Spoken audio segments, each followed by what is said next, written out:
Hello అండి. And ఈరోజు fourth day అనమాట. సో, ఫోర్త్ డే కూడా నా వర్కౌట్ సక్సెస్‌ఫుల్‌గా కంప్లీట్ అయిపోయింది. అసలు అవుతదో లేదో అన్న డౌట్‌లో ఉండే నేను స్టార్ట్ చేసినప్పటి నుంచి ఇప్పటివరకి. బట్ 4 డేస్ అయితే కంప్లీట్‌గా నేను చేసుకున్నాను. Morning and evening, morning half an hour and evening half an hour చేసుకున్నాను. అండ్ నా వీడియో చూస్తున్న వాళ్ళు ఎవరైతే స్టార్ట్ చేశారో మరి లేదో తెలీదు. ఒకవేళ స్టార్ట్ చేస్తే గనక నాకు మెసేజ్ చేయండి, కమెంట్ చేయండి. నాకు కూడా తెలుస్తుంది. Morning and evening lemon water అయితే కంపల్సరీగా తాగుతున్నాను. అండ్ ఎప్పుడైనా చాయ్ తాగాలనిపించినప్పుడు చాయ్ ప్లేస్‌లో నేను గ్రీన్ టీ తాగుతున్నాను.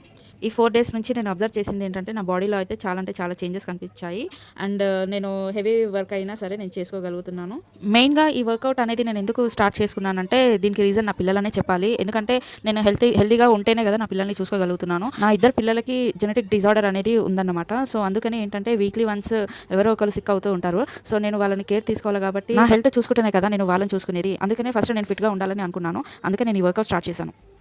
సో, ఆబ్వియస్లీ నా ఇన్స్పిరేషన్ నా పిల్లలనే చెప్పాలి. నా ఇద్దరు పిల్లలకి ఏంటంటే బోన్స్ డిఫిషియన్సీ అనే జెనెటిక్ డిజార్డర్ ఉందన్నమాట. సో, దానివల్ల ఏంటంటే వాళ్ళు హైట్ అనేది పెరగలేరని చెప్పారు. డాక్టర్లు అయితే కన్ఫర్మ్ చేశారు. అండ్ ఇది డ్వార్ఫిజం అని చెప్పి కూడా కన్ఫర్మ్ చేశారు. పెద్దవాడికి అంత కనిపించదు కానీ చిన్నవాడికి ఈజీగా కనిపించేస్తదన్నమాట వాడున్న హైట్ ప్రకారం. డాక్టర్స్ ఏమో ఇది చాలా కామన్. ఇప్పుడున్న జనరేషన్ పుడుతున్న పిల్లల్లో చాలా మందికి 20% మంది పిల్లలకి ఇప్పుడు ఇలాంటి ఏదో ఒక జెనెటిక్ ప్రాబ్లమ్ అనేది చాలా కామన్ అని చెప్పారనమాట. సో, దానికి మనం ఏం చేయలేము. దీనికి మెడిసిన్ కూడా లేదని చెప్పారు. ఇక మేము కూడా ఏం చేసేది లేక మా పిల్లల్ని చూసుకుంటూ ఉంటున్నామనమాట. ఇంతవరకు ఇన్ని వీడియోస్‌లో నా పిల్లల గురించి అయితే నేను ఎక్కడ చెప్పలేదు. బట్ ఇప్పటి నుంచి నా పిల్లల గురించి కూడా నేను చెప్పాలనుకుంటున్నాను. అండ్ ఎంతో మందికి ఎవరికైనా ఇలాంటి సిట్యుయేషన్ గానీ, ఇలాంటి ప్రాబ్లమ్ గానీ ఉన్న వాళ్ళకి కొద్దిగా ఇన్‌స్పైర్‌గా ఉంటదని నేను అనుకుంటున్నాను. సో, నెక్స్ట్ టైమ్ నుంచి నా పిల్లల్ని కూడా నేను వీడియోస్ తీస్తూ పెడుతూ ఉంటాననమాట. ఇంకా నా డైలీ వర్కౌట్స్ గురించి అయితే నా పేజ్‌ని ఫాలో అవ్వండి, కామెంట్ చేయండి, షేర్ చేయండి.